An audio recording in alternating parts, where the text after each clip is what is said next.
नमस्कार, स्वागत है आपका रिपोर्ट राजस्थान में। मैं हूं मुस्कान आपके साथ। शुरू करते हैं इस वक्त के बुलेटिन से।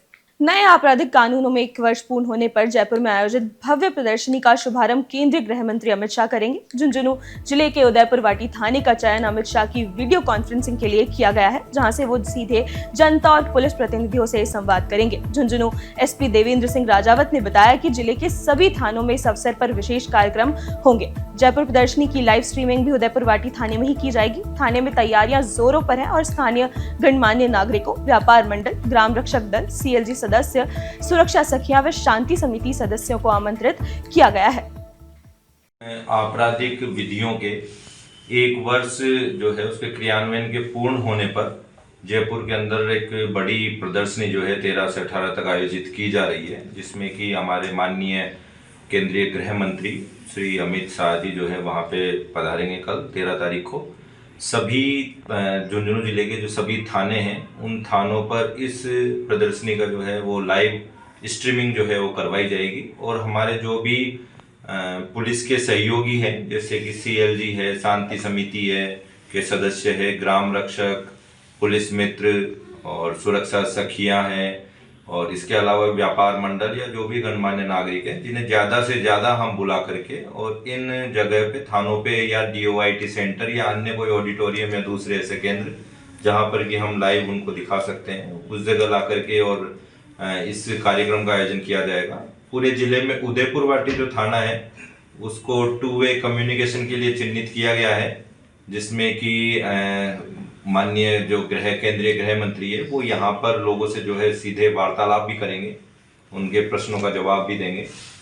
तो इस तरह से पूरे जिले में इसको बड़े एक आयोजन के रूप में जो है पुलिस विभाग द्वारा इस पूरे कार्यक्रम को चलाया जा रहा है और जन जागरूकता फैलाई जा रही है। साथ ही जो हमें दूसरे बुकलेट और ऐसे जो हमें पत्राचार वाले सामग्री मिली है, जिससे कि नवीन कानूनों से क्या फायदा हो रहा है और आने वाले समय में किस प्रकार और अधिक फायदा मिलेगा, उसका भी हम अधिक से अधिक जो है इसका प्रचार प्रसार कर रहे हैं। लाडनू उपखंड के निम्बी जोधा गांव में राष्ट्रीय स्वयंसेवक संघ के शताब्दी वर्ष पर भव्य पथ संचलन निकाला गया। कोयल चौराहा से प्रारंभ होकर मुख्य मार्गों से होता हुआ संचलन पुनः वहीं संपन्न हुआ। इससे पूर्व शस्त्र पूजन कार्यक्रम हुआ, जिसमें मुख्य वक्ता नागौर विभाग कार्यवाह संजय सोनी रहे। उन्होंने कहा कि शास्त्र की पूजा तभी संभव है जब शस्त्र की पूजा होगी, क्योंकि दुनिया शक्ति को पूजती है, दुर्बल को नहीं। सोनी ने संघ संस्थापक डॉक्टर हेडगेवार के आदर्शों का स्मरण करते हुए स्वयं सेवकों से शताब्दी वर्ष में पंच परिवर्तन, सामाजिक समरसता, कुटुंब प्रबोधन, पर्यावरण जागरण, स्वदेशी और नागरिक शिष्टाचार को घर घर पहुंचाने का आह्वान किया। ग्रामीणों ने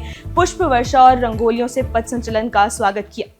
राजस्थान के सबसे बड़े रणथंभौर टाइगर रिजर्व में इन दिनों बाघों के बीच वर्चस्व की जंग तेज हो गई है। टेरिटरी और मादा को लेकर बाघों के बीच खूनी संघर्ष लगातार बढ़ रहा है। हाल ही में जोन नंबर 3 में मां बेटी बाघिन रिद्धि और मीरा के बीच भीषण भिड़ंत से रणथंभौर दहल उठा। विशेषज्ञों का कहना है कि जगह की कमी के चलते बाघों की टेरिटरी ओवरलैप हो रही है, जिससे टकराव बढ़ रहा है। रणथंभौर में फिलहाल 78 बाघ, बाघिन और शावक हैं, जबकि इतने इलाके में केवल 55 तक बाघ ही रह सकते हैं। वहीं नर-मादा का असंतुलन भी संघर्ष का बड़ा कारण बन रहा है। हालांकि वन्यजीव विशेषज्ञों के अनुसार ये जंगल के प्राकृतिक संतुलन का हिस्सा है। बाघों में आपसी टकराव के 2 मुख्य कारण हैं। एक है टेरिटोरियल फाइट, दूसरी है आपस में जो 2 नर है वो आपस में मादा के लिए भी संघर्ष कर सकते हैं। कभी कभी बच्चों में भी उस जगह को आपस में छीनने के लिए और थोड़ा बहुत शिकार के लिए भी आपसी टकराव हो जाता है। परंतु अधिकांश जो टेरिटरी का जो फाइट है वही मुख्यतः कारण बनती है। अभी जो टकराव देखा गया है हाल ही में 2 मादाओं के बीच में, ये माँ बेटी में जो हुआ है ये अवश्यंभावी है और ये हर जगह होता है। ये कोई नई बात नहीं है और ये कोई खतरे की बात भी नहीं है।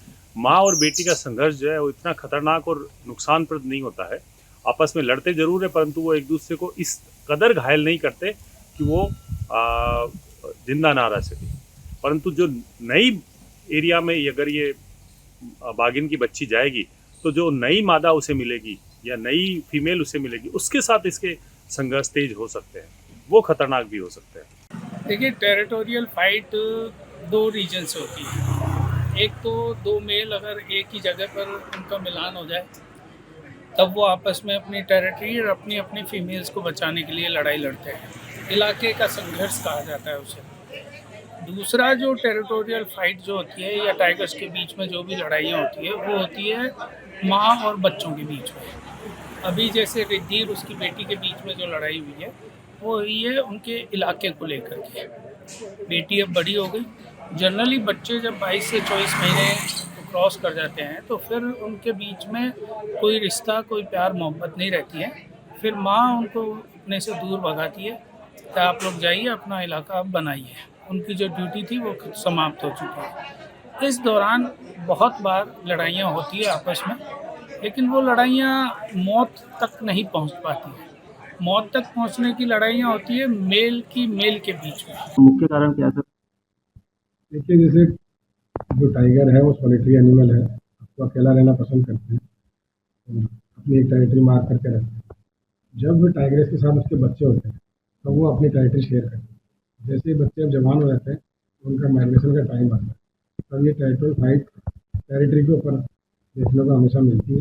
जैसे इससे पहले जो अभी आप दिल्ली की और उसकी बेटी की बात कर रहे हैं, इससे पहले जो उसकी माँ 84 और 124 अभी जो टाइगर्स है उनके बीच में टेरिटरी निकलती है।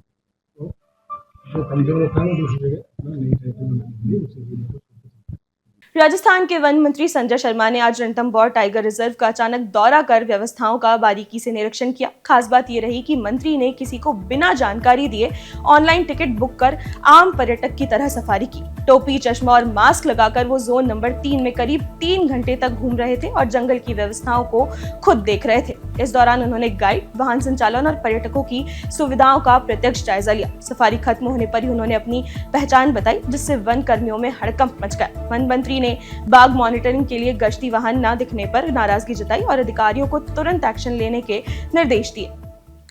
दीग के कामा रोड स्थित श्री राम फार्म हाउस में रोशनी महिला मंडल के तत्वाधान में गरबा डांडिया महोत्सव का भव्य आयोजन किया गया। कार्यक्रम की शुरुआत गणेश वंदना से हुई, जिसके बाद करीब 400 से 600 महिलाओं और बालिकाओं ने पारंपरिक परिधानों में डांडिया नृत्य कर माहौल को उल्लासमय बना दिया। फाउंडेशन अध्यक्ष मीरा गोयल ने बताया कि महोत्सव में विभिन्न प्रतियोगिताएं रखी गई, जिनमें विजेताओं को सम्मानित किया गया। इस मौके पर फाउंडर महामंत्री मधु जैन, उपाध्यक्ष कमलेश अग्रवाल, कोषाध्यक्ष मंजू चौधरी और मीडिया प्रभारी राजावती सहित बड़ी संख्या में महिलाएं मौजूद रहीं।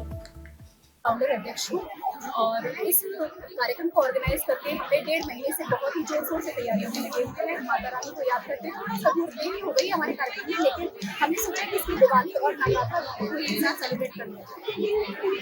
अपने टीम से नहीं, पहाड़ से हमें अध्यक्षों को बुलाया गया है, जिसमें हमें किसी को देखने के हमारे सब बराबर है।